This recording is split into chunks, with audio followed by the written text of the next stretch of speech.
Ja, ihr habt das gute Stück gesehen. Eine Inch-Hantel. Das ist die Waffe der früheren Strongmen um die Jahrhundertwende gewesen. Gott sei Dank gibt es solche Teile wieder. Vor ein paar Jahren habe ich das noch sehr, sehr schwierig bekommen, musste sie mir aus der Schweiz importieren, nach langem Suchen. Mittlerweile gibt es Abhilfe, gladiatorpower.eu. Das gute Stück hier unten, das ist eine Inch, 54 Kilogramm. Ja, es gibt keine bessere Waffe für dicke Unterarme, für eine Ganzkörperübung ist das, wenn man sie umsetzt, wenn man sie rudert oder einfach nur hebt, kann ich jedem ans Herz legen, das ist das Griffkraftstück Nummer 1 neben dem Seilklettern in meinen Augen.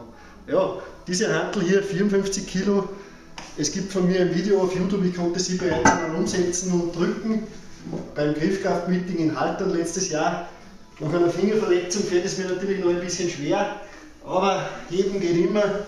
Dann kann man da rudern.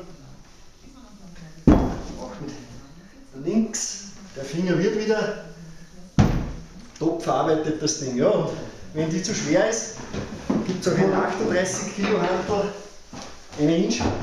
Das Markante an diesen Hanteln ist der dicke Griff. Ungefähr so dick wie ein Unterarm. Dann ist das Ganze wirklich massiv. 38 Kilo mit einem Griff, der so dick ist wie eine Cola-Dose. Ja, man kann sich vorstellen, das ist was anderes wie so eine Kettlebell zum Beispiel. Das ist noch einmal eine ganz andere Dimension.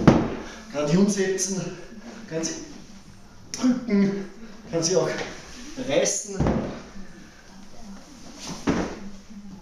Ja, dieses Ding, mit dem kann man so viel anstellen, kann sie rudern. Der Spaß damit hört nie auf, kann ich sehr, sehr empfehlen.